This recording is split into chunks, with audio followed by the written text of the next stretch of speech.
Today, I'm going to be making 3 different onigiris inspired by Chef Yumiko at Onigiri Bongo in Japan. And before we dive into these really epic onigiri, I am going to be at Sakura Con this year. I have an official panel, so if you want that information, it is linked down below, and you can join the Food Fight Academy to get some really exclusive stuff. All the support at the Food Fight Academy does help the channel directly, so I'd love to see you guys over there. Now, with that being said, let us dive into these onigiri because they are so good. One of the onigiri she had made was like this carameled peanut one, and that one I had never seen before, so that is what we're going to do right now. I'm taking, I don't know, a spoonful of sugar. We're gonna add it to our pot. We're gonna use the same amount of water too. Now we're gonna cook this just until it starts to caramelize just a little bit. We're not making like a caramel you use on ice cream, which is amazing, and miso caramel is absolutely fantastic. We're basically trying to attempt to candy some of these peanuts for this onigiri, which is, I've never had this. I'm really excited for this.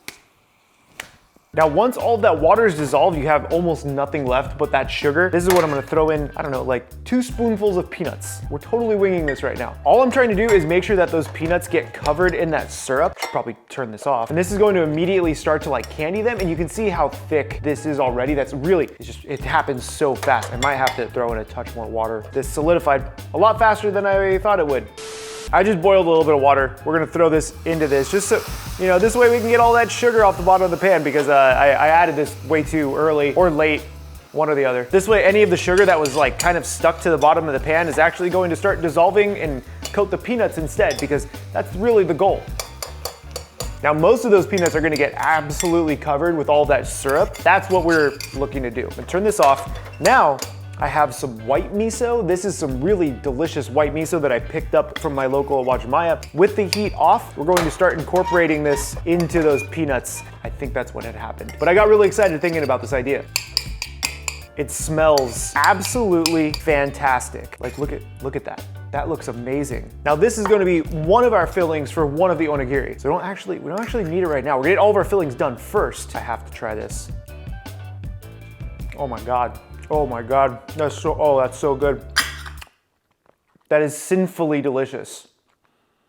Did not expect that to be that good. Oh my God, it's like sweet and salty, and the miso, that's phenomenal. The next filling is actually gonna be our cured or marinated egg yolk that she kind of features pretty prominently. Now, I don't know what her marinade is, so I'm using equal parts tsuyu, which is basically a soup broth or a soup base. You can pick this up ready made, and then equal parts soy sauce. This way you get a really nice saltiness to it because tsuyu is actually a little sweet. And then the 1 egg, which I wanna save the egg white. We're gonna use the egg white too.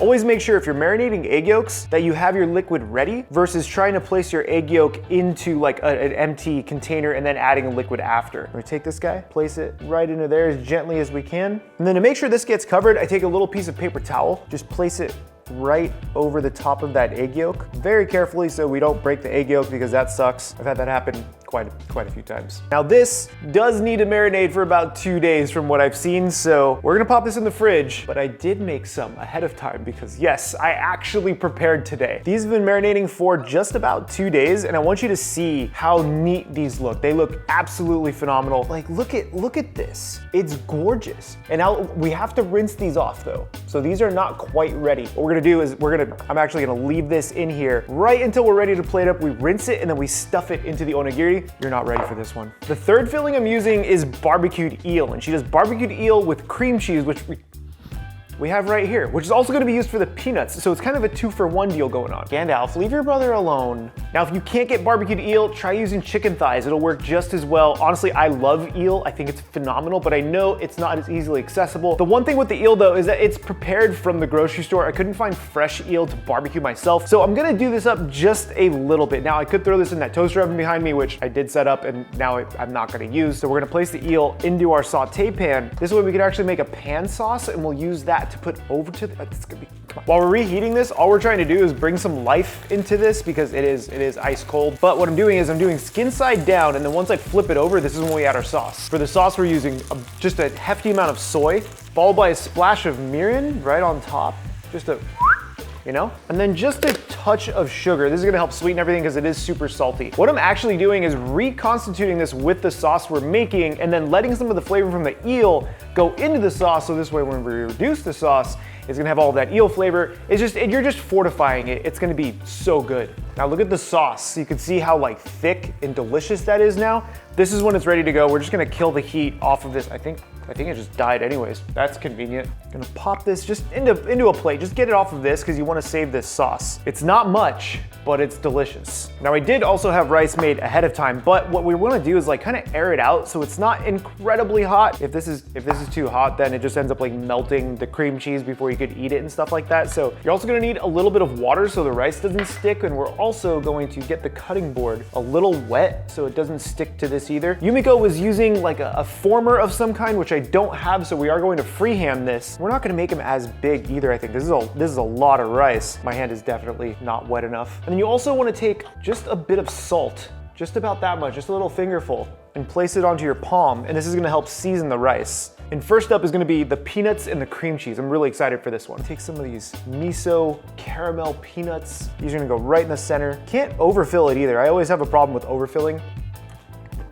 Then we're gonna take, oh, this is actually really difficult like this. Take a thing of cream cheese, yeah? Place it right in the middle. Oh, that's gonna be so good. She did place obviously more rice on top, so we're gonna have to put a little more rice on top to like cover it up. And then she did this thing where she says, don't press the rice too many times because you end up crushing the rice. The rice should be loose enough to where it falls apart in your mouth when you take a bite and it's not mushy. So she only goes 1, 2, 3, and that's it. Don't press any more than that, according to Yumiko-san.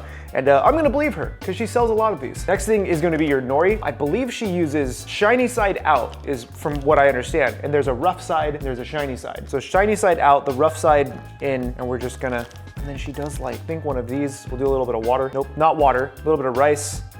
This is gonna help hold it. And there we go. Now, what I'm also gonna do is I'm gonna open up the center and top it with our peanuts, just so this way you know what's what, right? So otherwise it's just gonna all look the same. There it is, there's the first one. A little sloppy, but I'm excited to bite into this one. Definitely gonna need more rice. Get the salt on your palm, rice down. Now we're gonna do the eel. This is a big boy, so I think we're gonna do like half of this. This is not falling apart. Oh, it's actually really tender. We're gonna take just a half of that eel that we did, place that right in the center. This one's also getting just a dab of cream cheese right there, right on top of the eel. Rice to cover. I want to make sure that the rice is touching before I do my 3 moves. We're gonna go 1, 2, and 3. That's it. Don't want to give it any more than that. I'm gonna try to stay to that method. And it's not bad. I can see that there's like the cream cheese sticking out of the side right there. What are you gonna do? That's what the nori is for. So we're gonna place our nori, boom, cover it. And then I'm gonna open it up just a little bit, just like that. This way, maybe what we can do too is we're gonna garnish it with a little bit of the barbecued eel right there. And then we're gonna sauce it when we plate everything up, because we're gonna have everything on a plate. Look at that little guy. It's adorable. Now finally, we get to do the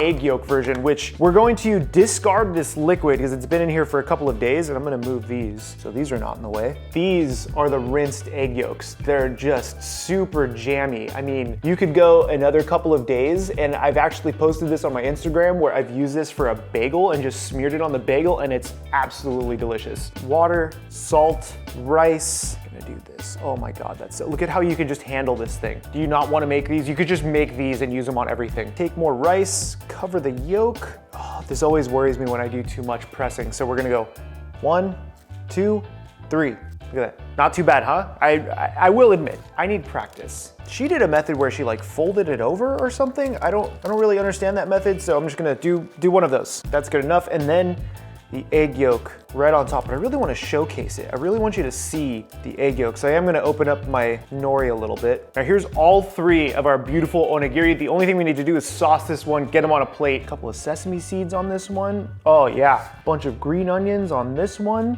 Look at that pop. I got nothing for the peanut one, so we're gonna leave it at this. This is our onigiri bongo, hopefully making Chef Yumiko proud. Honestly, you're an inspiration and I love what you do. I don't know if you'll ever watch this video, but just thank you for being you and doing what you do. I think we're gonna save the egg yolk for last, and we're gonna do the peanut one first. I'm actually really excited about this one, so cheers. It's salty and sweet and creamy. This is so different. Like you can see the cream cheese has kind of melted a little bit on the inside. Like look at that. This is really easy to eat. You keep wanting to eat it because it's so many different flavors. Oh my God. That's very dangerous. My God. Next is the eel. Eel I would normally save for last, but I really want to savor this. Cheers.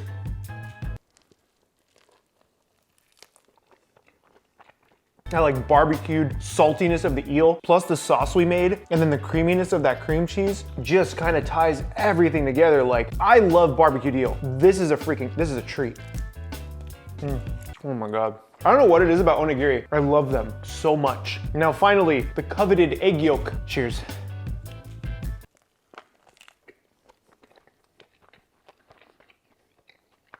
It's creamy like the cream cheese, but it's salty from the soy and the tsuyu marinade, slightly sweet. The pop of green onion, honestly though, I think is very key. That gives it so much brightness. But like, look at the egg yolk on the inside now. From adding the egg yolk to that warmer rice, it's kind of melted to the inside. This is so good.